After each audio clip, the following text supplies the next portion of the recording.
Un gerente de ventas estaba tratando de motivar la visión de algunos de sus vendedores. Los reunió y, tomando una cartulina blanca bastante grande, puso un pequeñísimo puntito negro en la mitad de la cartulina y dijo: «Tengamos un poco de creatividad». Y a uno de sus vendedores le preguntó: «¿Qué es lo que ves aquí?».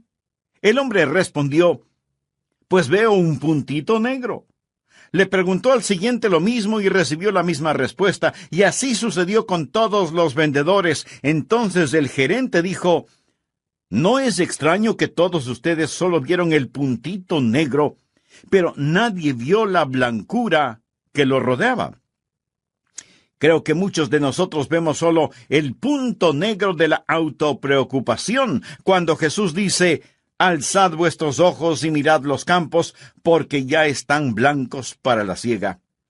Dios tiene un plan para usted, y Él quiere que quite sus ojos de su propio ego.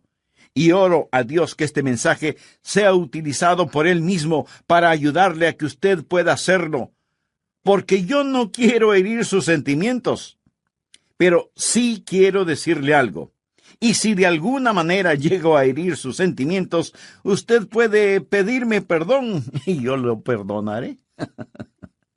Escúcheme, no importa con cuánta fidelidad usted asiste a la iglesia, no importa cuán generosas sean sus ofrendas, no importa cuán recatado sea su caminar o cuán elocuente sea su hablar, ni tiene importancia lo hermoso que puede cantar. Si usted no hace ningún esfuerzo para traer hombres, mujeres, niños y niñas a Jesucristo, usted no está bien con Dios. Permítame repetirlo. Si usted no hace esfuerzos para traer hombres, mujeres, niños y niñas a Jesucristo, usted no está bien con Dios. ¿Por qué? Porque usted es culpable de alta traición contra su Rey. Jesús nos ordenó ir y hacer discípulos. Esa no fue una solicitud, ni una sugerencia de su parte, fue una orden. Por lo tanto, cada creyente debe ser un evangelista. Mi amigo, Dios no lo salvó para que fuera miembro de Creyentes Anónimos. Usted debe traer a otros. Por lo menos hacer el esfuerzo para traer a otros a Jesucristo. De aquí a 50 años, la mayoría de nosotros habremos dejado de existir. De aquí a 25 años, muchos de nosotros ya no estaremos presentes. De aquí a 10 años, un gran número de nosotros habremos pasado a la eternidad. De hecho, el próximo año, no todos estaremos vivos. O el próximo mes. Estaremos delante del Señor, reportándonos delante de Él. Yo estuve junto a la cama de un hombre moribundo, buen hombre. Amaba a Dios. Y lo fui a ver porque se estaba muriendo. Yo sabía eso y él también lo sabía. Estando junto a él, me miró y me dijo: «Pastor, no tengo temor de morir. Yo entregué mi corazón a Jesús. He nacido 2 veces. Soy salvo y sé que voy al cielo». Pero entonces este buen hombre empezó a llorar y entre lágrimas me dijo: «Pastor, no tengo miedo a morir, pero estoy avergonzado de morir. Sé que me voy a encontrar con mi Señor y no he sido un ganador de almas. He trabajado, he sido un respetado miembro de mi iglesia, he servido en nuestra denominación y supuestamente he sido un líder para los demás, pero no he sido un ganador de almas y voy al encuentro con mi Señor. Piense, pastor, ¿voy a ir con las manos vacías? ¿Debo presentarme así delante de mi Salvador, sin tener ni una sola alma con la cual pueda saludarle? Mi amigo, esa no es la forma en que usted debe encontrarse con Jesús. Usted quiere hacerlo con regocijo, trayendo sus gavillas con usted y poner esos dorados granos a los pies del Maestro. La historia que tenemos hoy en la palabra de Dios, en el libro de los Hechos, capítulo 8, es la historia de un hombre llamado Felipe. Uno de nuestros hijos se llamó Felipe. Mi esposa y yo le pusimos ese nombre a nuestro hijito que ya está en el cielo, porque respetamos mucho a ese hombre bíblico. Felipe fue un diácono. Podríamos decir que fue el primer misionero. Y él se encontraba en la ciudad de Samaria, predicando el Evangelio, y multitudes fueron salvadas. Dios estaba haciendo cosas increíbles. Fue, por así decirlo, una gran campaña evangelística. Y aunque él era un diácono, él estaba practicando lo que dije hace algunos minutos. Cada creyente es un evangelista y Felipe fue un evangelista. Ahora, no todos nosotros podemos ser evangelistas o predicadores. Pero aunque no podamos ser predicadores, todos podemos ser alcanzadores. Felipe fue un predicador y un diácono, y fue usado poderosamente por Dios en una cruzada. Y el Espíritu de Dios vino a él. La Biblia dice que un ángel vino a él. La palabra ángel significa mensajero. Yo no sé cómo Dios le hizo llegar el mensaje, si literalmente fue un ángel o no, o si el Espíritu de Dios le habló por intermedio de algún individuo quien le dijo: mira, Felipe, sé que estamos teniendo un gran avivamiento aquí en Samaria, pero quiero que te vayas a Gaza, al desierto. Ya descubrirás por qué. Bien, leamos Hechos capítulo 8, versículo 26. Un ángel del Señor habló a Felipe diciendo: levántate y ve hacia el sur, por el camino que desciende de Jerusalén a Gaza, el cual es desierto. En otras palabras, Felipe debía abandonar la zona montañosa, dejar la campaña de avivamiento y dirigirse hacia el desierto. Continuemos leyendo. Entonces, él se levantó y fue. Y sucedió que un etíope eunuco, funcionario de Candace, reina de los etíopes, el cual estaba sobre todos sus tesoros. Este hombre era el secretario del tesoro, no era un hombre ordinario, era un miembro de alta jerarquía en el gobierno de Etiopía. Había venido a Jerusalén a adorar, y volvía sentado en su carro y leyendo al profeta Isaías. Y el Espíritu dijo a Felipe: acércate y júntate a ese carro. Acudiendo Felipe, le oyó que leía al profeta Isaías, y dijo: ¿pero entiendes lo que lees? Él dijo: ¿y cómo podré si alguno no me enseñare? Y rogó a Felipe que subiese y se sentara con él. El pasaje de la Escritura que leía era este: como oveja a la muerte fue llevado, y como cordero mudo delante del que lo trasquila, así no abrió su boca. En su humillación no se le hizo justicia, mas su generación, ¿quién la contará? Porque fue quitado de la tierra su vida. Respondiéndole eunuco dijo a Felipe: te ruego que me digas, ¿de quién dice el profeta esto? ¿De sí mismo o de algún otro?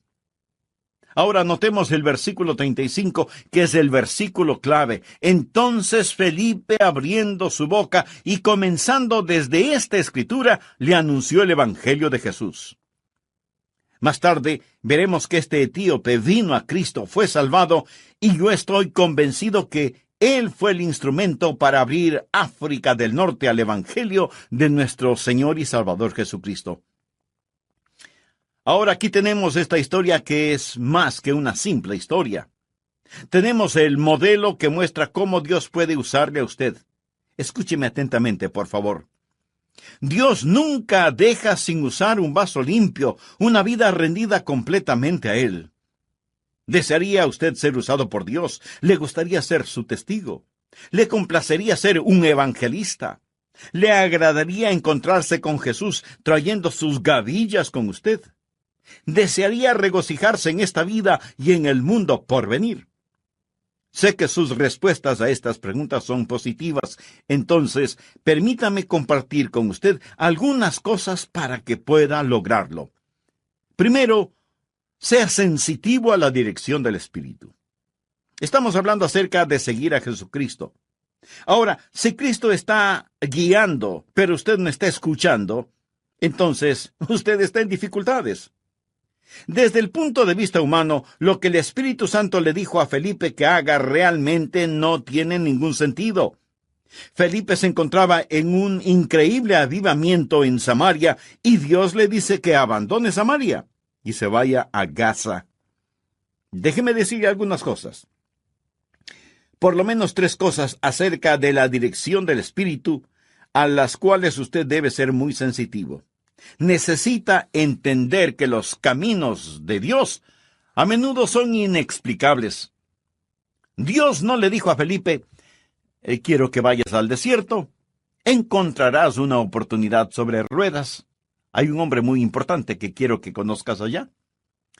Dios simplemente le dijo, ve allá. Y esto fue como si Felipe recibiera órdenes selladas.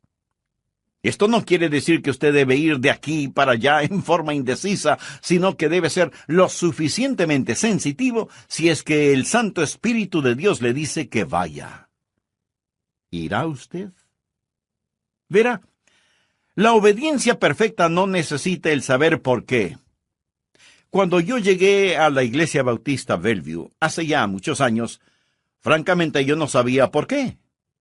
Estaba en la Florida, era pastor en una iglesia en Cabo Kennedy. Dios nos estaba bendiciendo, la iglesia crecía, yo me sentía feliz, ellos me amaban, yo les amaba, y así nos bendecía Dios. Había estado allí por 8 años, cuando el comité de púlpito de la iglesia Bellevue empezó a conversar conmigo acerca de la posibilidad de venir acá. Puse el asunto en oración, hice ayunos, busqué la voluntad de Dios. Yo no tenía nada en contra de Memphis. De hecho, no sabía mucho sobre Memphis en Tennessee. Lo único que supe acerca de este lugar fue cuando miré un mapa. Parecía un lugar que Dios puso para tener al mundo unido con tanta tierra disponible. Pero no podía sacar de mi espíritu el hecho de que Dios quería que viniera. Ahora, mirando hacia atrás, puedo entender con más claridad por qué Dios quería que viniera, de lo que podría entender mirando sobre el horizonte. Nosotros no vemos la voluntad de Dios mirando sobre el horizonte, vemos la voluntad de Dios al mirar hacia atrás sobre nuestro hombro y decir, hasta aquí Dios nos ha guiado. Creo que todos nosotros podemos decir eso. Los caminos de Dios a menudo son inexplicables, y también los caminos de Dios a menudo son inesperados. Felipe no tenía ni la menor idea ni la forma de saber qué es lo que Dios tenía para él en el desierto. Él no sabía lo que Dios quería que él hiciera para guiar a este hombre, increíblemente importante, hacia el Señor Jesucristo. Escuche. ¿Quién sabe qué tremendas oportunidades Dios puede tener para usted en el futuro? ¿Quién sabe cuál será la próxima persona que usted guiará hacia Jesucristo? La siguiente ilustración la he usado varias veces. El 1 de abril de 1885, un profesor de escuela dominical llamado el señor Kimball puso su temblorosa mano sobre el hombro de un joven de 19 años, empleado en un almacén de calzado. Este jovencito había quedado huérfano cuando tenía 4 años. No tenía mucha educación. Pero el señor Kimball le dijo a este joven acerca de Jesús, oró con él y el joven recibió a Cristo. El nombre del joven, Dwight L. Moody. El Instituto Bíblico Moody y la revista cristiana Moody llevan ese nombre en su honor. Y cuando Moody vino a Cristo y fue gloriosamente salvado, él de inmediato quiso compartir a Jesús con otros. Y lo hizo en el interior de la ciudad, con niños y niñas a través del movimiento de las escuelas dominicales, y Dios lo bendijo en una forma extraordinaria. Un día, Moody fue a escuchar la predicación de Henry Barley. Y en su mensaje, Barley dijo, «El mundo todavía está por ver lo que Dios puede hacer con un hombre totalmente rendido a Él». Y Moody se dijo, «Yo seré ese hombre totalmente rendido a Él». Y Dios empezó a bendecir a Moody. Y aunque sin mayor educación, se convirtió en un evangelista internacional. En la última carta que él escribió, encontraron 48 errores gramaticales, y sin embargo, este hombre fue utilizado para estremecer 2 continentes. En el viejo mundo predicó en la iglesia de F. D. Meyer, y Meyer era un pastor británico muy educado. Y cuando Moody predicó en su iglesia, él no utilizó un inglés perfecto, y contó historias que hacían llorar. Por ejemplo, contó la historia de un hombre que sabía que iba a morir, y guió a cada miembro de su escuela dominical a Cristo antes de morir. En la iglesia todos lloraban. Y Meyer se sentía muy molesto y pensó, «Caramba, ¿cuándo va a terminar este tosco americano? ¿Cómo es que le permití usar mi púlpito? Sin embargo, más tarde, después del servicio, Meyer estaba tomando té con una hermana de la iglesia y le preguntó, ¿cómo está usted, hermana? Y ella le contestó, maravillosamente bien, hermano Meyer. Desde que el hermano Moody llegó, he guiado a cada participante de mi clase a la fe salvadora en Jesucristo. Meyer más tarde testificó diciendo, ese día aprendí de Moody el lenguaje de el alma, y mi vida fue cambiada. Más tarde, Meyer vino a los Estados Unidos. Moody fue de los Estados Unidos a Inglaterra, y Meyer vino de Inglaterra a los Estados Unidos y fue invitado a predicar en una universidad cristiana. Su tema fue entrega total. Hubo un hombre llamado Wilbur Chapman que estaba listo a abandonar sus estudios a pesar de que quería ser un misionero, pero no estaba listo para pagar el precio. Meyer, sin conocer a Chapman, dijo lo siguiente: si usted no es capaz de hacer lo que Dios quiere que haga, Dios empezará con usted donde quiera que esté. ¿Quisiera usted decirle a Dios, en un momento de honestidad, Dios, no soy capaz, pero estoy dispuesto a que me hagas capaz? Y Chapman dijo, Señor, ese soy yo. No estoy dispuesto, pero estoy listo para que me hagas dispuesto. Y Dios así lo hizo. Chapman fue un gran evangelista que fue usado poderosamente por Dios. Y cuando él se preparaba para jubilarse del ministerio porque necesitaba ayuda o porque envejecía, encontró a un hombre joven recién salvado, exjugador profesional de béisbol, llamado A. Sunday, conocido como Billy Sunday. Chapman le preguntó, Billy, ¿podrías ayudarme en mi ministerio? Y Billy Sunday empezó a ayudar a Wilbur Chapman, levantando la carpa para las reuniones, poniendo las sillas, distribuyendo los himnarios y de vez en cuando predicando. Cuando Chapman finalmente llegó al final de su ministerio, le dijo a Sunday, Billy, quiero que te hagas cargo de este ministerio y lo continúes. Billy Sunday se hizo cargo del ministerio y utilizó los bosquejos de los sermones de Wilbur Chapman para predicar y comenzó a tener reuniones de avivamiento increíbles. Billy Sunday fue el evangelista comparable a Billy Graham de nuestros tiempos. Fue conocido nacional e internacionalmente y miles vinieron a Cristo. Se dice que más de 1 millón de personas fueron guiadas a Cristo por Billy Sunday. Suena como una exageración esa cifra. Bueno, digamos que 500,000. En realidad la cifra no importa. Lo que sí importa es que Billy Sunday fue usado poderosamente por Dios. Billy Sunday fue a Charlotte, en Carolina del Norte, y tuvo una cruzada de avivamiento que sacudió esa ciudad. Como consecuencia de esa cruzada de avivamiento, comenzaron a efectuarse reuniones de oración, y los hombres de Charlotte empezaron a reunirse semanalmente para orar por el mundo, y oraron semana tras semana tras semana, y sus oraciones se fueron haciendo realidad, y oraron de esta manera. Oh Dios, envía otro avivamiento a Charlotte, que no solo sacuda nuestra ciudad, sino al mundo entero. En 1934, un evangelista, Mordecai Ham, llegó a Charlotte y mantuvo reuniones de avivamiento. Las multitudes eran enormes.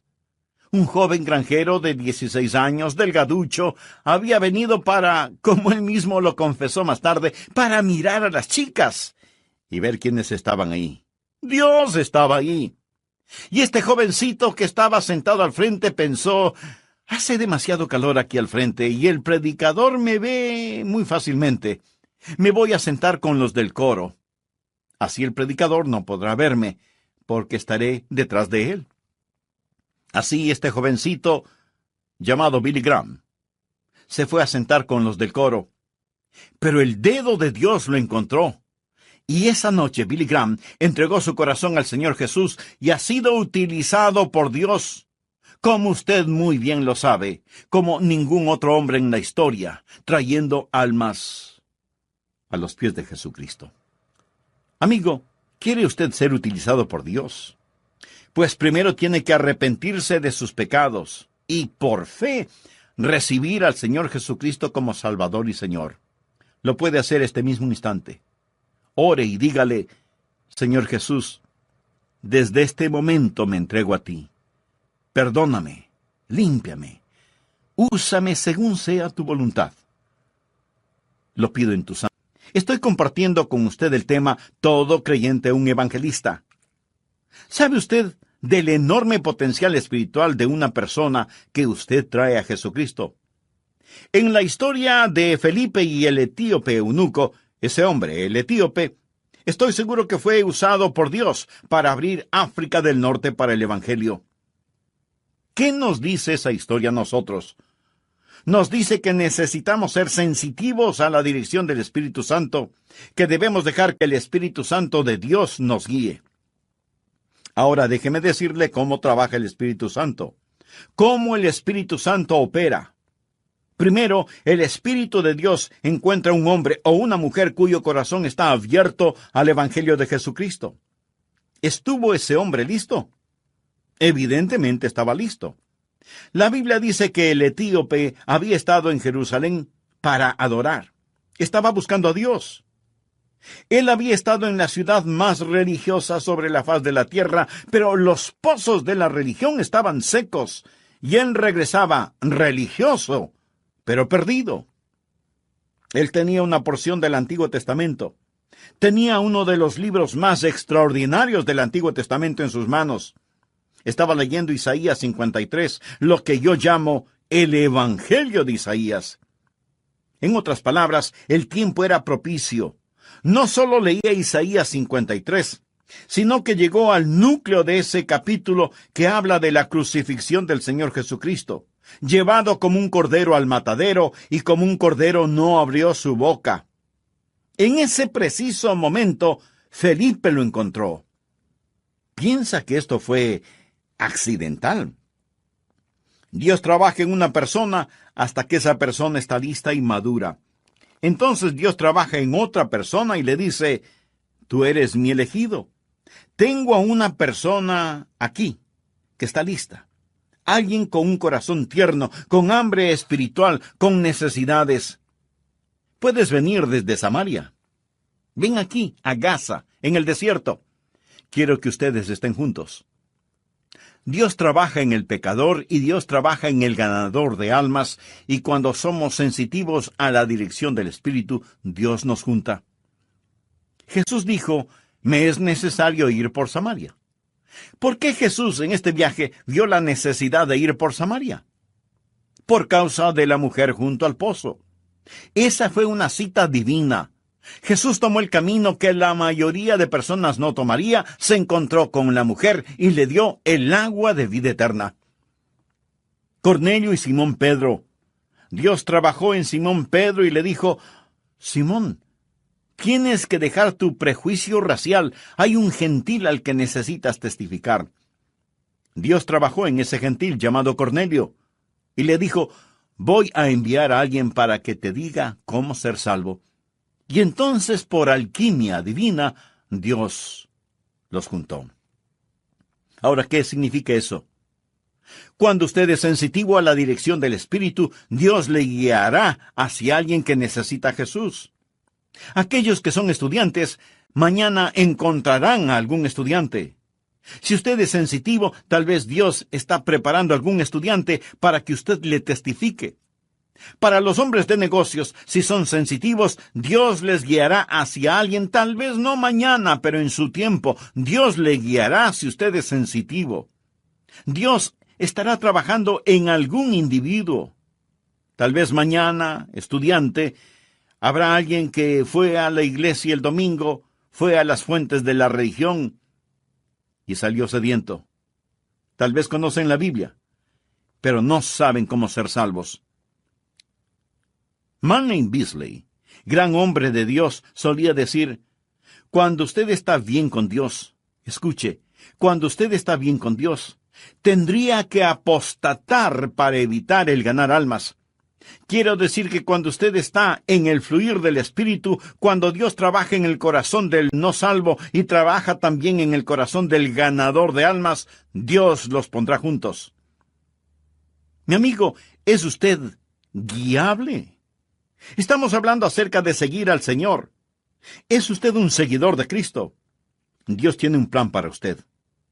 Ahora, aquí está la segunda cosa que quiero decir. Lo primero fue ser sensitivo a la dirección del Espíritu. Segundo, apresúrese ante las demandas del Espíritu. Hechos capítulo 8, versículos 29 y 30. Y el Espíritu dijo a Felipe: acércate y júntate a ese carro. Acudiendo Felipe, le oyó que leía al profeta Isaías y dijo: ¿pero entiendes lo que lees? Si él no se hubiera acercado, hubiera perdido la oportunidad. Creo que tuvo que correr para alcanzar al etíope. Pudo haber buscado excusas para no hacerlo. Si Felipe hubiera utilizado excusas, hubiera podido razonar por qué no hacerlo. Hubiera podido decir: ese hombre es rico, es importante, no puedo acercarme a él. O bien pudo haber dicho: está leyendo, está ocupado, no debo interrumpirlo. O pudo haber dicho: bueno, él es de otra raza, no sería apropiado de mí el hablarle. Pero Felipe se acercó porque el tiempo fue preciso, aunque era corto. Perdemos muchas oportunidades doradas porque no somos rápidos a las demandas del Espíritu y esas oportunidades se deslizan entre nuestros dedos. Tercero, esté firme en el deseo del Espíritu. Ahora, ¿cuál es el deseo del Espíritu de Dios? Bueno, ¿dejaría usted que el Espíritu de Dios sea su deseo? ¿Cuál es el deseo del Espíritu de Dios? Escuche lo que dice Juan 15, versículos 26 y 27. Pero cuando venga el Consolador, ese es otro nombre para el Espíritu Santo, a quien yo os enviaré del Padre, el Espíritu de verdad, el cual procede del Padre, él dará testimonio acerca de mí, y vosotros daréis testimonio también. Recuerde, cuando empezamos este estudio en el libro de los Hechos, estudiamos Hechos 1:8, cuando Jesús dijo: pero recibiréis poder cuando haya venido sobre vosotros el Espíritu Santo, y me seréis testigos. ¿Cuál es el deseo del Espíritu? Que usted comparta a Jesús.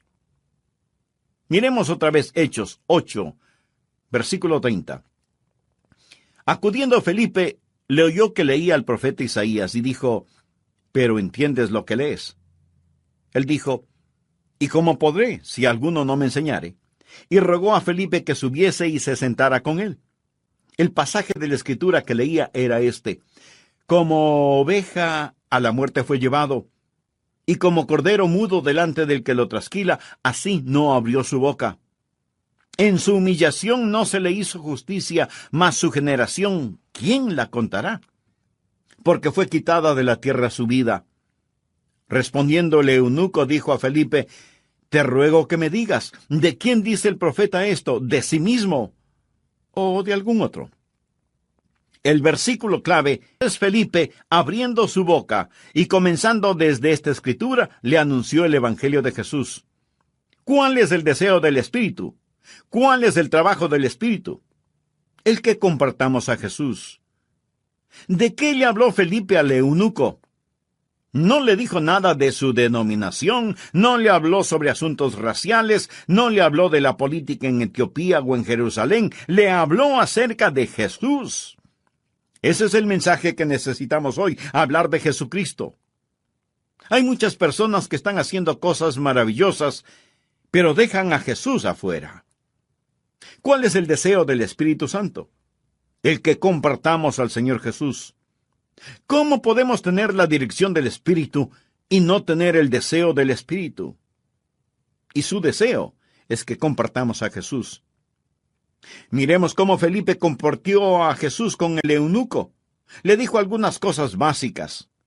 Le dijo que él, el eunuco, era un pecador. El hombre estaba leyendo Isaías 53 y el versículo 6 dice: todos nosotros nos descarriamos como ovejas, cada cual se apartó por su camino, mas Jehová cargó en él el pecado de todos nosotros. Necesitamos entender, necesitamos enseñar a la gente, así como Felipe le enseñó al eunuco la necesidad que tenía de ser salvo. Y no hay ninguno tan bueno que no necesite ser salvo, y ninguno tan malo que no pueda ser salvo. Cuando Felipe le preguntó si entendía lo que estaba leyendo, el hombre le respondió: ¿Cómo podré si alguno no me enseñare? Si usted quiere que la gente se salve, tienen que entender que son pecadores. Tienen que entender que Cristo murió por ellos. Felipe usó el texto para mostrar cómo Jesús, el Cordero de Dios, como Cordero en el matadero, murió sobre la cruz, tomó nuestro lugar en la cruz como sustituto. Un Dios santo no puede ignorar el pecado. Hay que pagar la culpa del pecado. Leí acerca de una empleada doméstica a quien Dios salvó, y un hombre que quería burlarse de su fe le preguntó: ¿y cómo se siente ser una santa? Y ella respondió: realmente no estoy segura. Sé lo que es un santo y también sé que he sido salvada por gracia y voy rumbo al cielo.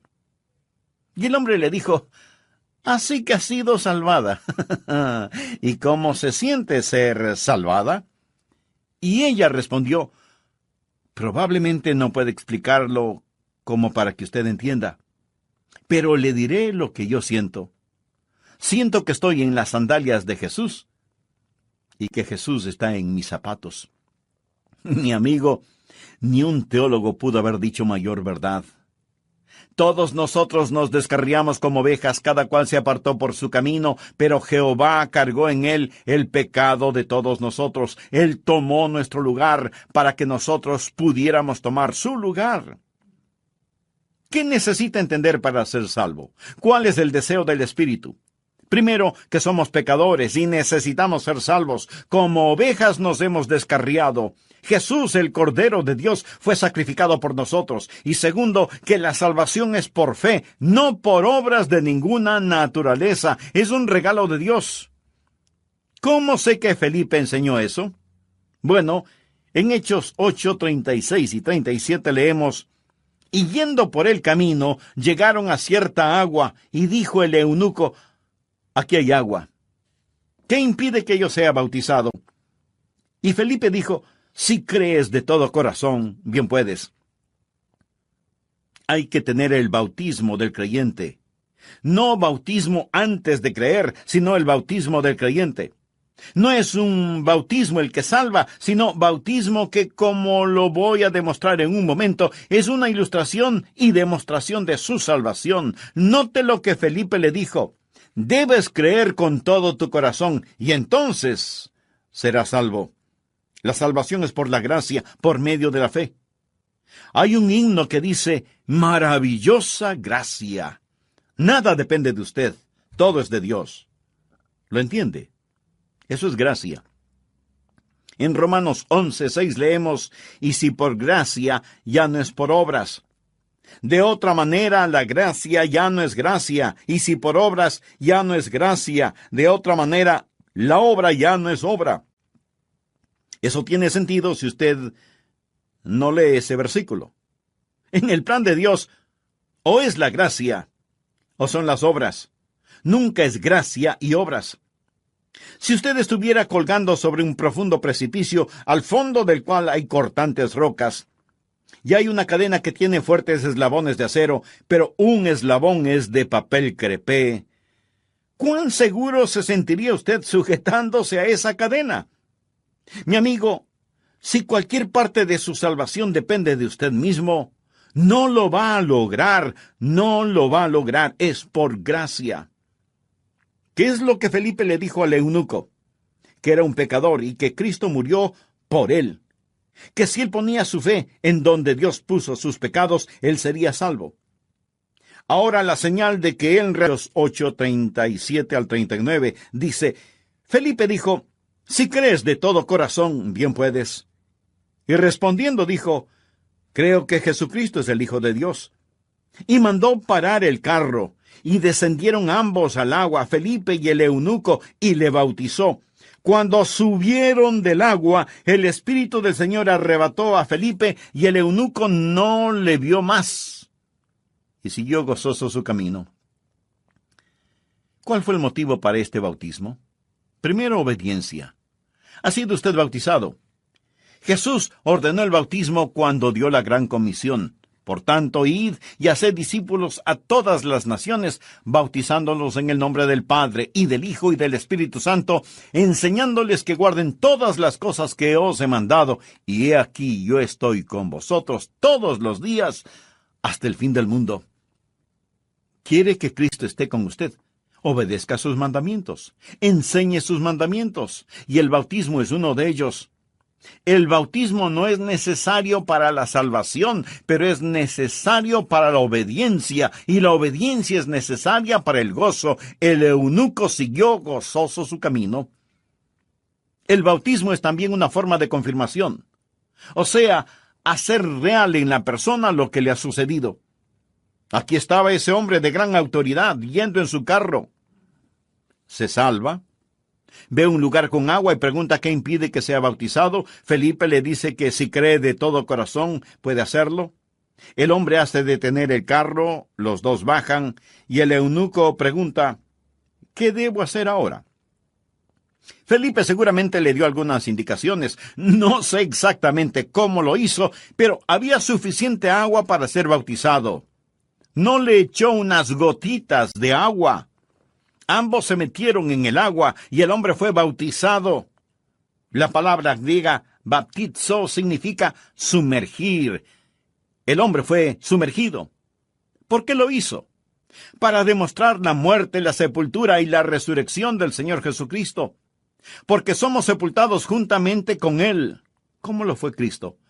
Para muerte por el bautismo, a fin de que como Cristo resucitó de los muertos por la gloria del Padre, así también nosotros andemos en vida nueva. Y Él lo demostró a todos sus acompañantes, a su escolta, porque Él no viajaba solo, ya que era un alto funcionario de su gobierno. Por lo tanto, no viajaba solo. ¿Se imaginan lo que significó para los demás el ver a este hombre importante bajar de su carro, meterse en el agua y permitir que le sumergieran totalmente? Fue un testimonio de que algo había pasado. Y aunque fue testimonio para otros, fue una confirmación para él mismo cuando estuvo sumergido. Él estaba diciendo que el viejo etíope estaba muerto y enterrado, y cuando salió del agua representaba una nueva persona, levantada para caminar y andar en vida nueva. Quisiera tener más tiempo para esta historia, pero tengo que terminarla. Escúcheme. ¿Qué privilegio nos ha dado Dios? Tenemos un privilegio que ni siquiera los ángeles lo tienen.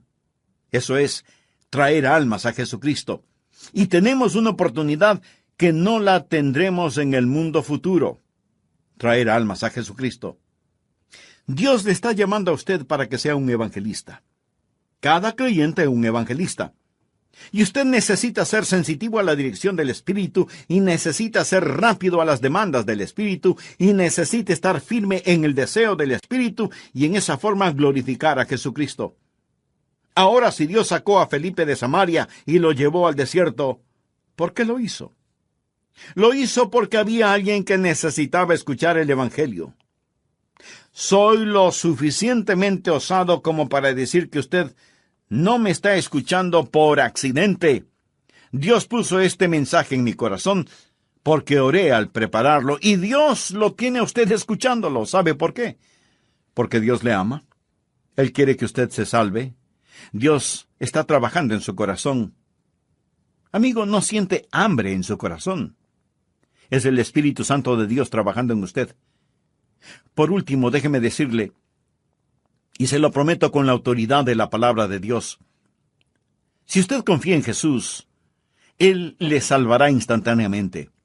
Él estará con usted continuamente, y Él le protegerá eternamente, si usted confía en Él hoy. Incline su cabeza para orar. Cierre sus ojos. Deseo guiarle en oración.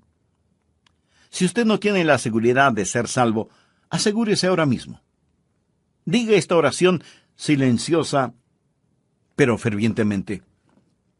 Oh Dios, sé que me amas y que quieres salvarme.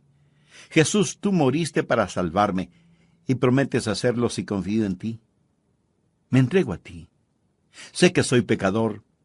Sé, Señor Jesús, Cuando por la noche usted entra a uno de los cuartos de su casa, lo primero que hace es accionar el interruptor para que se encienda la luz. Y eso seguramente no le sorprende. Ahora, si al accionar el interruptor nada sucede, usted no dice, «Ajá, como lo sospeché, esta electricidad es un fracaso». No, usted no dice eso. Lo más seguro es que usted decida averiguar qué sucede. Pueden ser varias las causas por las que la luz no se enciende. Tal vez el interruptor está roto, o a lo mejor el bombillo o algún fusible están quemados, y hasta pudiera ser que no haya pagado la cuenta de la luz. Usted no puede decir simplemente que la electricidad ha fallado, así que no debe sorprenderse cuando Dios contesta las oraciones. Deberá sorprenderse cuando no las contesta. Y nunca diga que la oración es una pérdida de tiempo. Usted puede decir, algo no está bien. ¿Por qué Dios no ha contestado mi oración? Bien, quiero compartir con usted 6 claves para la oración contestada. Y espero que las grabe en su corazón. Son sencillas, nada realmente nuevo, pero algo que necesitamos recordar en una forma más continua y metódica. Para que sus oraciones sean contestadas, primero, debe orar en el nombre de Jesús. Veamos Juan 14, los versos 13 y 14. Jesús dijo, «Y todo lo que pidiereis al Padre en mi nombre lo haré, para que el Padre sea glorificado en el Hijo». Dios quiere glorificar a su Hijo, el Señor Jesucristo, y esa es la razón por la que debemos orar en su nombre. Y Jesús ratifica esa realidad al decir, «Si algo pidiereis en mi nombre, yo lo haré». Ahora vayamos al capítulo 16, versos 23 y 24, en donde Jesús hace énfasis en el mismo asunto. «En aquel día no me preguntaréis nada. De cierto os digo, que todo cuanto pidiereis al Padre en mi nombre, os lo dará. Hasta ahora nada habéis pedido en mi nombre. Pedid y recibiréis, para que vuestro gozo sea cumplido». Muéstreme una persona cuyas oraciones le son contestadas, y de seguro que esa persona está llena de gozo. Jesús también dijo en Juan 14, 6, «Yo soy el camino y la verdad y la vida. Nadie viene al Padre sino por mí». Y esa es la verdad en cuanto a la oración. No hay forma de llegar a Dios el Padre sino únicamente por medio de su Hijo Jesucristo. Supongamos que usted se pierde buscando una dirección en un lugar que no conoce. Así que detiene a una persona en la calle para que le ayude, y esa persona le dice, «Vaya derecho 3 cuadras más, luego vire a la derecha, verá una casa blanca con una cerca de madera, entonces vire a la izquierda, y esa es una calle sin salida. Recorra 3 cuadras más, vire a la derecha», y usted le interrumpe y le dice, «Un momentito, por favor, no puedo recordar todo eso, déjeme anotarlo». Y la persona que le está dando las direcciones le dice, «¿Sabe qué? Yo estoy yendo en la misma dirección, permítame guiarle. Usted únicamente sígame». Esa persona no solo le señala el camino, sino que, por así decirlo, se vuelve el camino. Jesús no indica el camino, Jesús es el camino hacia el Padre, y cuando usted ora en el nombre de Jesús, Él le lleva a la presencia del Padre. Anota Efesios 2:18. «Porque por medio de Él los unos y los otros tenemos entrada por un mismo Espíritu al Padre». ¿Qué significa orar en el nombre de Jesús? Significa orar con su autoridad.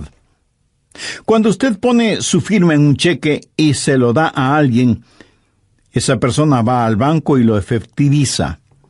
El banco le entrega la cantidad de dinero estipulada en el cheque, porque ese cheque lleva su nombre, lleva su firma, y con su firma usted le autoriza al banco la entrega de ese dinero. Trate de ir a cualquier banco y hacer efectivo un cheque que no tiene ninguna firma, y le aseguro que estará metiéndose en profundos problemas. Cuando pedimos en el nombre de Jesús, no estamos simplemente rociando con algún polvito mágico oraciones al decir en el nombre de Jesús, abracadabra, que lo que he pedido se haga. No, no es así de ninguna manera. Orar en el nombre de Jesús significa, primero, obedecer su mandato. Segundo, hacer algo aprobado por Él. Tercero, saber que eso le dará honor y gloria a Él. Y cuarto, saber que el Padre será glorificado por lo que hacemos en el nombre de Jesús. Si usted ora sin usar el nombre de Jesús legítimamente, no tiene ninguna razón para esperar que su oración sea contestada. Ahora, obviamente, el orar en el nombre de Jesús significa que usted debe ser salvo, que debe ser su discípulo y que debe estar en comunión con Él para conocer su voluntad. No solo ora en el nombre de Jesús, sino que también ora en el Espíritu. Veamos Efesios 6:18. Orando en todo tiempo, con toda oración y súplica en el Espíritu, y velando en ello con toda perseverancia y súplica por todos los santos.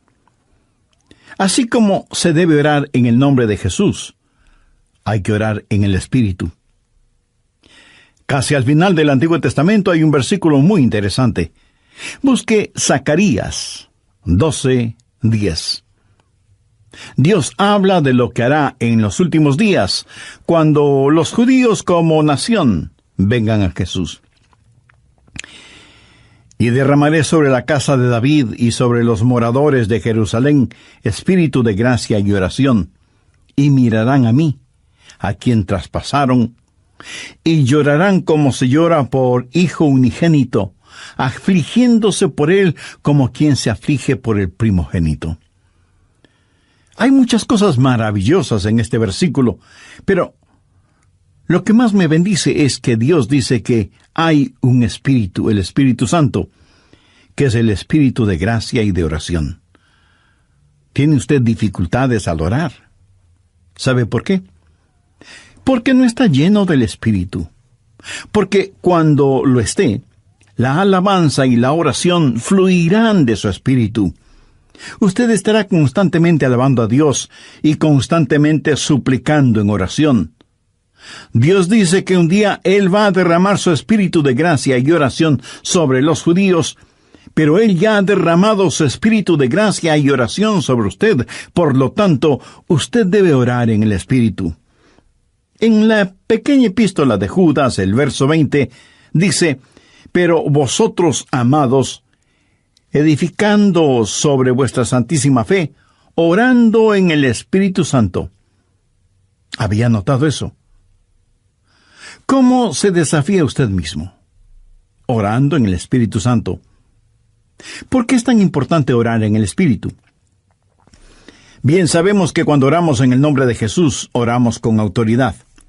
Pero cuando oramos en el Espíritu, oramos con fortaleza para que Él nos ayude. Déjeme, le muestro algo en Romanos 8:26.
Y de igual manera, el Espíritu nos ayuda en nuestra debilidad, pues que hemos de pedir como conviene no lo sabemos. Pero el Espíritu mismo intercede por nosotros con gemidos indecibles. Mi amigo, esto significa que cuando usted ora, No lo puede hacer sin el Espíritu, y Él no lo hará sin usted. Es el Espíritu el que ora. Y Él hace por usted lo que usted no puede hacer por usted mismo. El Santo Espíritu de Dios inspira, guía, pone energía y sostiene nuestras oraciones. Nuestro espíritu humano es débil, y aunque el Espíritu esté dispuesto, nuestra carne es débil. Por lo tanto, el Espíritu Santo nos ayuda en nuestra debilidad. No hay ninguno de nosotros que alguna vez no haya dicho: fallé en mi vida de oración. Ojalá pudiera orar más. ¿Por qué no puedo hacerlo? Le diré por qué no oramos más. Francamente, porque somos débiles. Pero nuestra debilidad no debe convertirse en incapacidad, sino más bien en fortaleza, porque la Biblia dice que cuando somos débiles, somos fuertes. Si aprendemos a depender en el Espíritu Santo, quien nos ayuda en nuestras debilidades, inspirándonos, guiándonos y capacitándonos. Más aún, Él nos ayuda en nuestra ignorancia. Pues ¿qué hemos de pedir como conviene? No lo sabemos. ¿Alguna vez ha pensado en eso? Estuve una vez en una conferencia bíblica en Dallas. Al finalizar la conferencia, 2 jóvenes estudiantes se me acercaron y uno de ellos me preguntó: «Pastor, ¿usted ora?».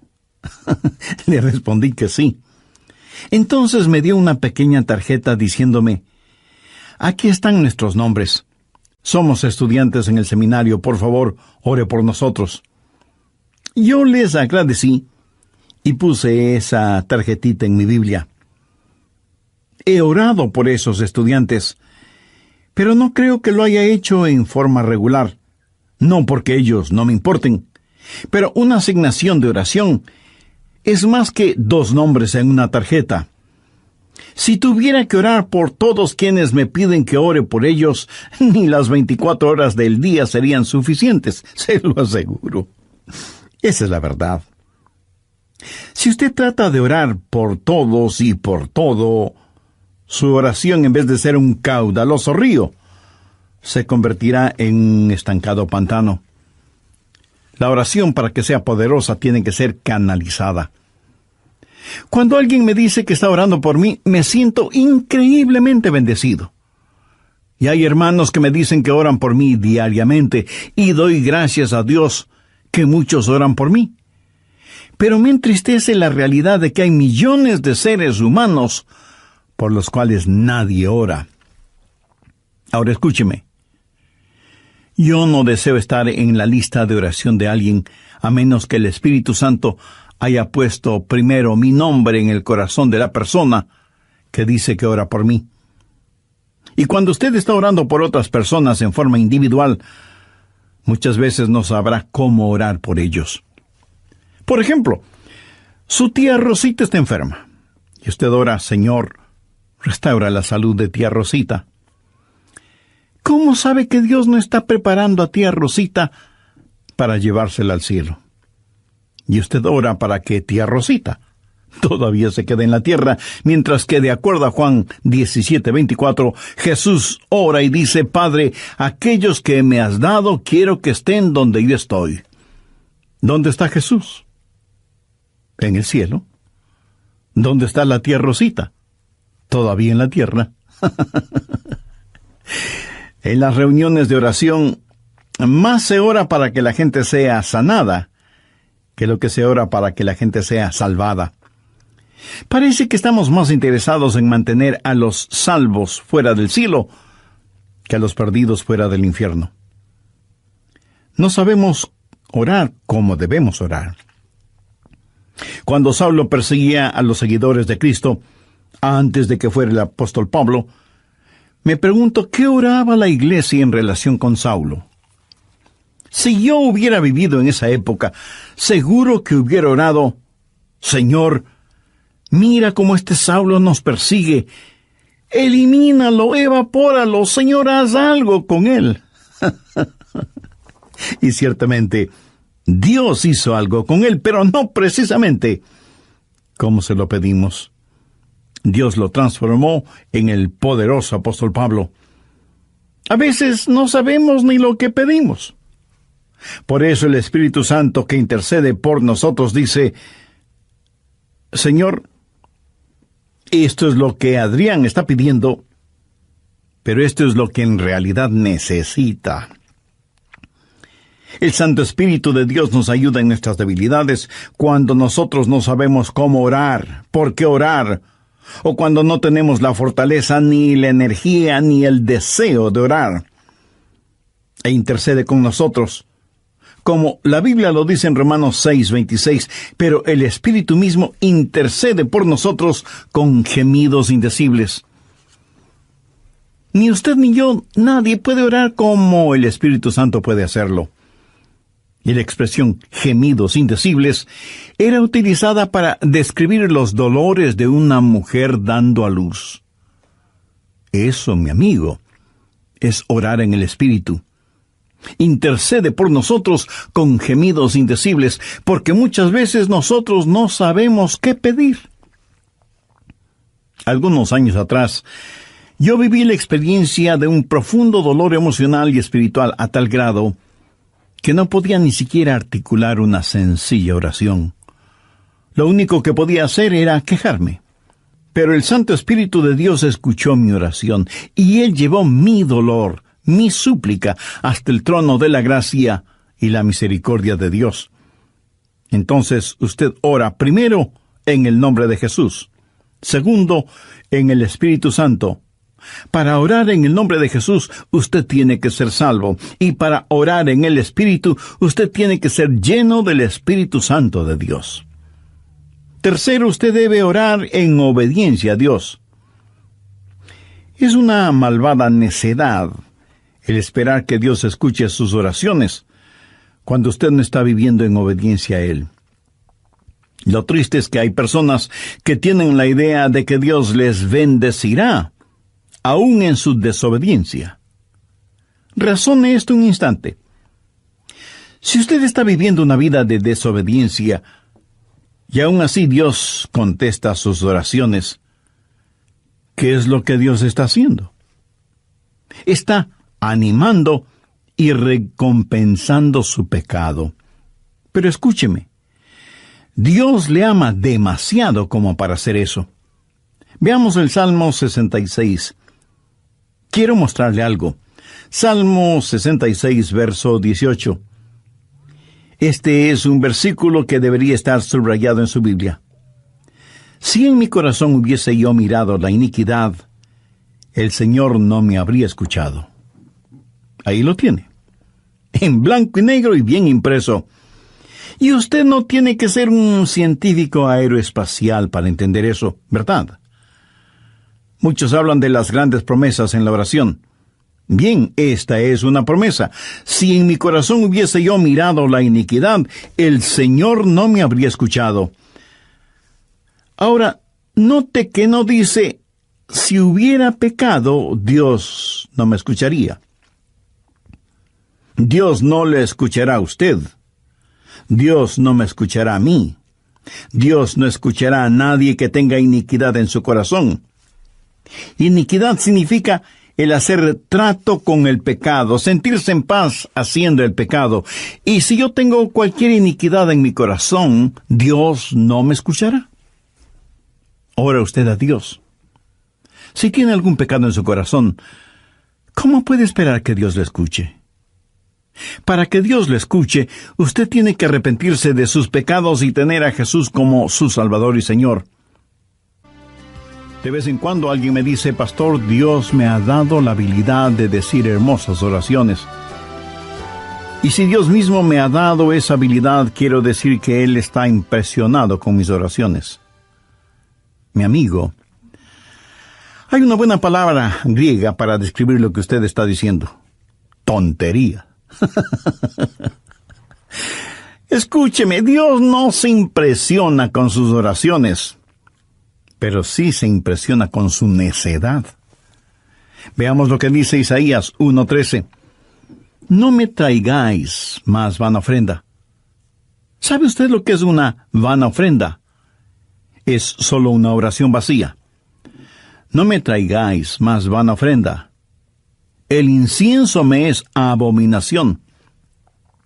Aquí ellos estaban en el templo quemando incienso, ofreciendo incienso en el altar. No me traigáis más vana ofrenda, el incienso me es abominación, luna nueva y día de reposo, el convocar asambleas, no lo puedo sufrir, son iniquidades vuestras fiestas solemnes. ¿Qué es lo que Dios está diciendo aquí? Que todo lo que ellos hacían como parte de su religión, Él lo detestaba. Y en Isaías 1, los versos del 15 al 17, leemos: Cuando extendáis vuestras manos, yo esconderé de vosotros mis ojos. Asimismo, cuando multipliquéis la oración, yo no oiré. Llenan están de sangre vuestras manos, lavaos y limpiaos, quitad la iniquidad de vuestras obras de delante de mis ojos, dejad de hacer lo malo, aprended a hacer el bien, buscad el juicio, restituid al agraviado, haced justicia al huérfano, amparad a la viuda. Veamos ahora Isaías 59:1. He aquí que no se ha cortado la mano de Jehová para salvar, ni se ha agravado su oído para oír. Dios no se ha vuelto manco ni sordo. Pero vuestras iniquidades han hecho división entre vosotros y vuestro Dios, y vuestros pecados han hecho ocultar de vosotros su rostro para no oír. ¿Ha leído alguna vez algo del libro de Esdras? Vayamos al capítulo 9, verso 6. Esdras está orando y dice: Dios mío, confuso y avergonzado estoy para levantar, oh Dios mío, mi rostro a ti, porque nuestras iniquidades se han multiplicado sobre nuestra cabeza, y nuestros delitos han crecido hasta el cielo. Mi amigo, debemos orar en obediencia. Para resumir un poco todo esto, vamos a la primera epístola de Juan. No el Evangelio de Juan, sino la primera epístola de Juan, capítulo 3, verso 22. Y cualquier cosa que pidiéramos, la recibiremos de Él, porque guardamos sus mandamientos y hacemos las cosas que son agradables delante de Él. Los rebeldes jamás verán sus oraciones contestadas. Déjeme retroceder un poco las páginas de la historia. ¿Recuerda cuando Israel había conquistado Jericó? Y tuvieron que pelear contra un pequeño pueblito. No era ninguna gran ciudad. Un pueblito llamado Ai. Apenas 3 letras, H, A, I, Ai. Y sin embargo, los israelitas tuvieron que huir, como se dice vulgarmente, con el rabo entre las piernas, ignominiosamente derrotados. Y Josué tiene que ir y postrarse delante de Dios y preguntarle cómo pudo permitir que tal cosa sucediera. Mire lo que le contestó Dios en Josué 7, los versos 10 y 11. Y Jehová dijo a Josué: levántate, ¿por qué te postras así sobre tu rostro? Israel ha pecado. ¿Qué está diciendo? Josué, hijo mío, ¿por qué me estás orando? No puedes utilizar tus oraciones como una cortina de humo para ocultar el pecado que hay en medio del pueblo. Enfrenta y elimina ese pecado, y entonces oiré tus oraciones. Cuarto, usted debe orar en la voluntad de Dios.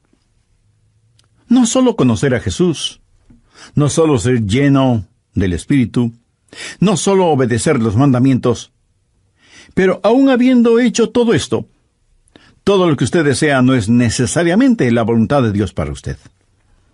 Anote 1 de Juan 5, versos 14-15. Y esta es la confianza que tenemos en Él, que si pedimos alguna cosa conforme a su voluntad, Él nos oye. Y si sabemos que Él nos oye en cualquier cosa que pidamos, sabemos que tenemos las peticiones que le hayamos hecho. Orar en la voluntad de Dios. Y usted no encuentra la voluntad de Dios simplemente por adivinación. Pastor, ¿cómo voy a conocer la voluntad de Dios? Bien, permítame hacerle una pregunta. ¿Quiere en realidad saberlo? Y usted me responde: Bueno, no sé si quiera saberlo o no. Entonces le haré otra pregunta. ¿Quiere hacer la voluntad de Dios? Y usted me responde, sí, claro que sí. ¿La quiere hacer realmente? Quiero decir, si Dios le dijera este mismo momento, hay algo que deseo que hagas, ¿lo haría? ¿Sabe usted cuál sería la primera pregunta debido a nuestra naturaleza humana? ¿Qué es, Señor? Esa no debería ser la primera pregunta o la primera respuesta. Usted no puede contestar una pregunta con otra pregunta. Usted debe contestar esa pregunta con una afirmación. Adrián, hay algo que quiero que hagas. ¿Lo harás?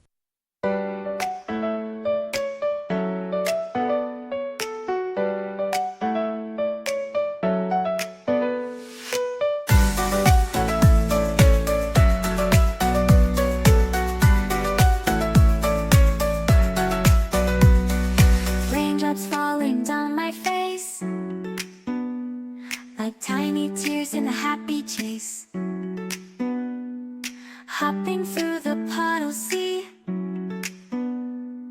colors dancing wild and free. Skies are gray, but I don't mind. Cool raindrops on my skin I find. Kicking off my Saturday, watch the clouds just drift away. Rainbow in the rain, what a sight. Colors shining oh so bright. Dancing in the streets, so bright. Everything will be alright.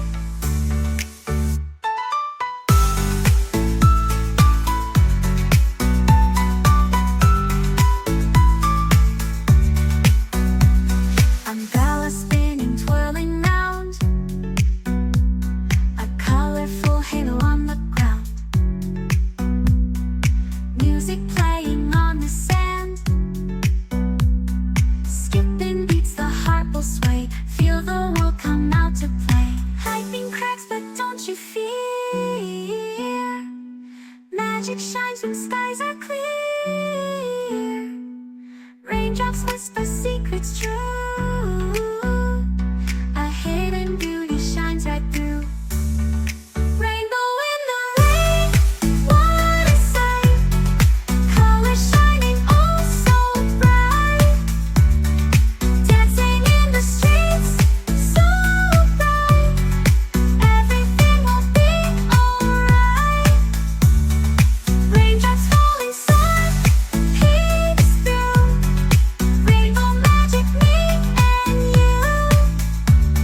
Smiling faces, hearts alight. Everything will be alright.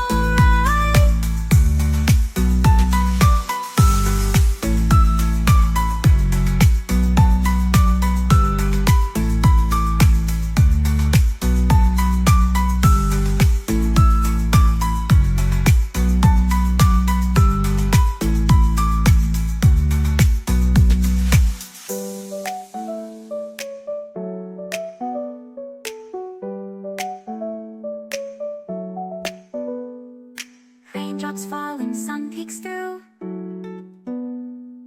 Rainbow magic, me and you. Smiling faces, hearts alight. Everything will be alright.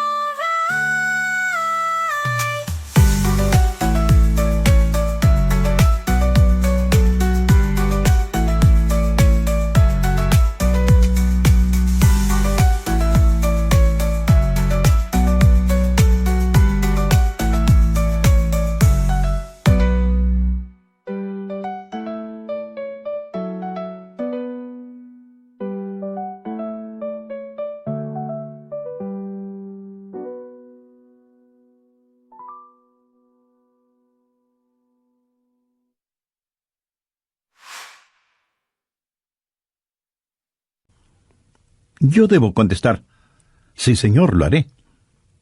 ¿Qué es lo que quieres que haga?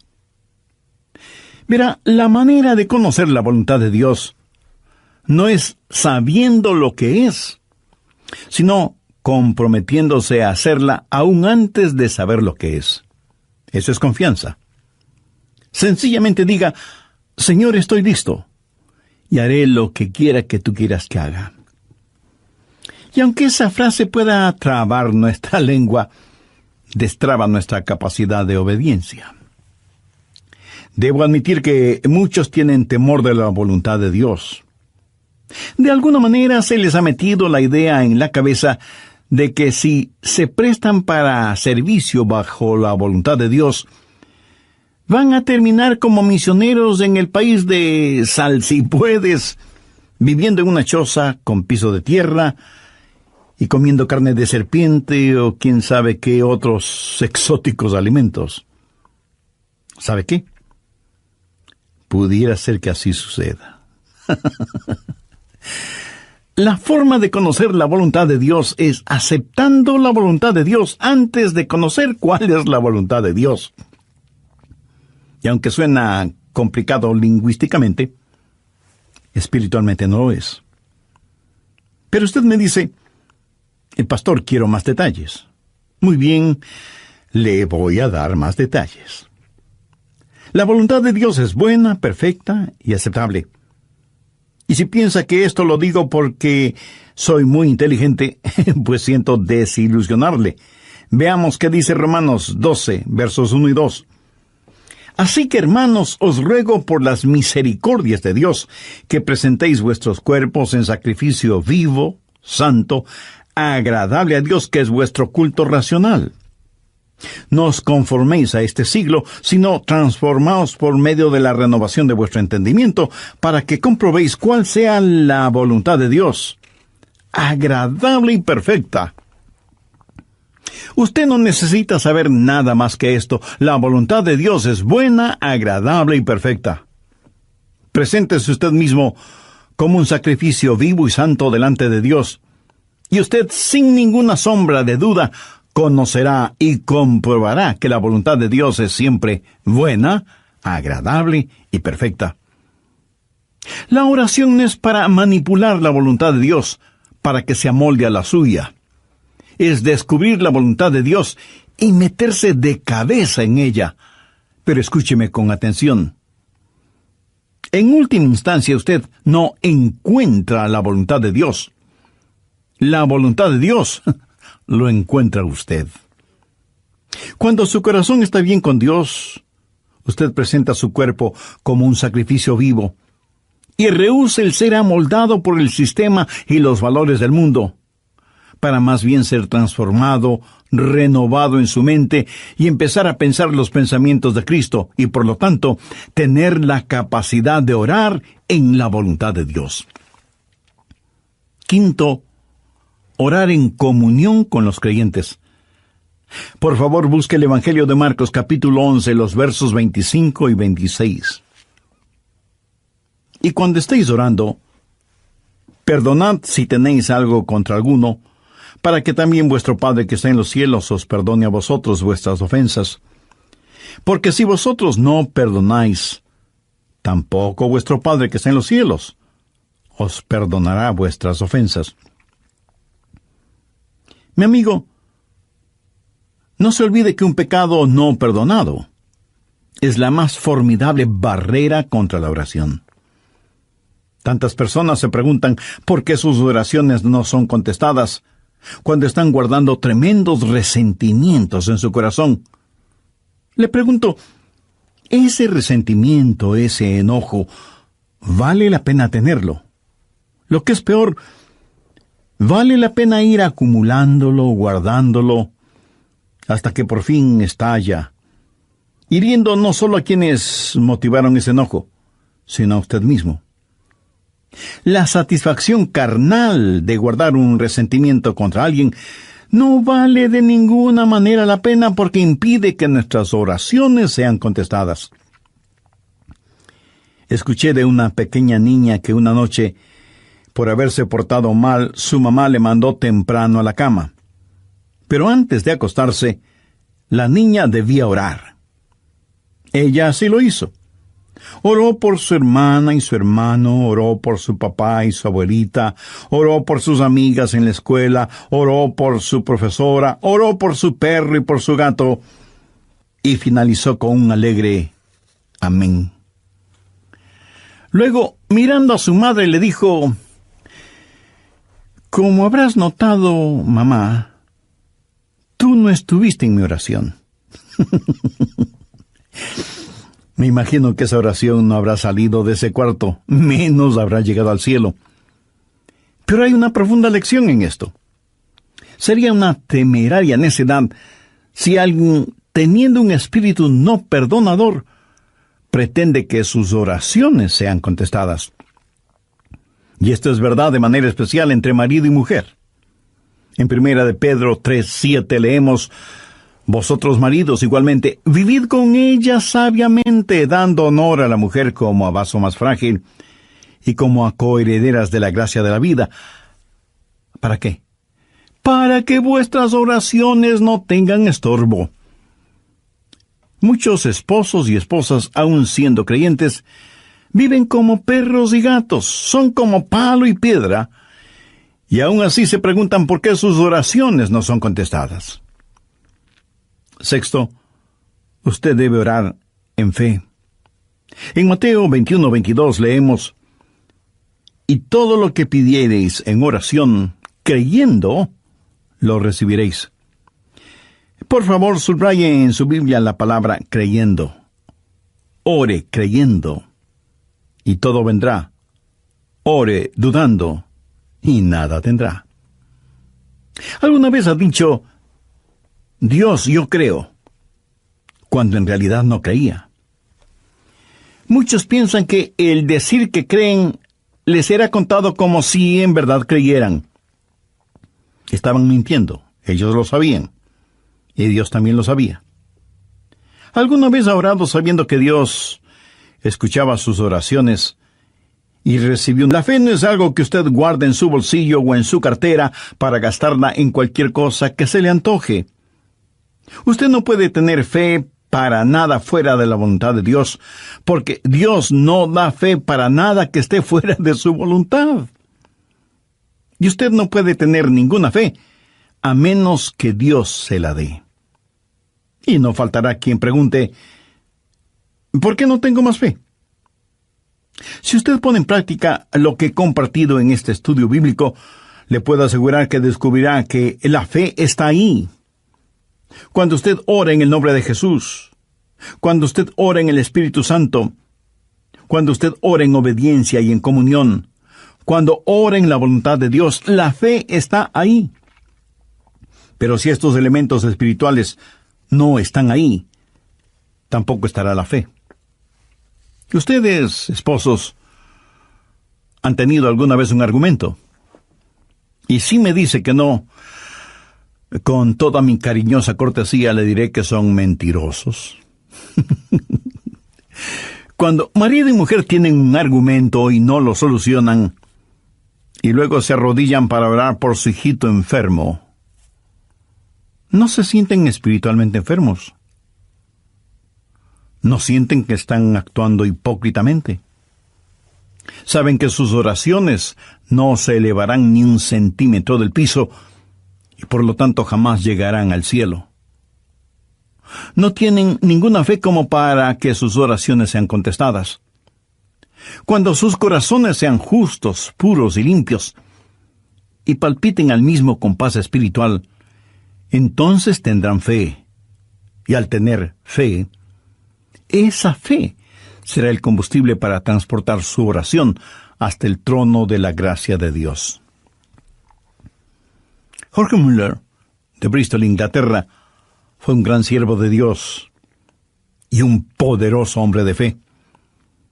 Él tenía un diario personal en el cual anotaba todas las instancias de oraciones contestadas y llegó a registrar 25,000 oraciones contestadas, algunas de ellas increíblemente milagrosas, imposibles de explicarlas, aparte de la intervención de Dios.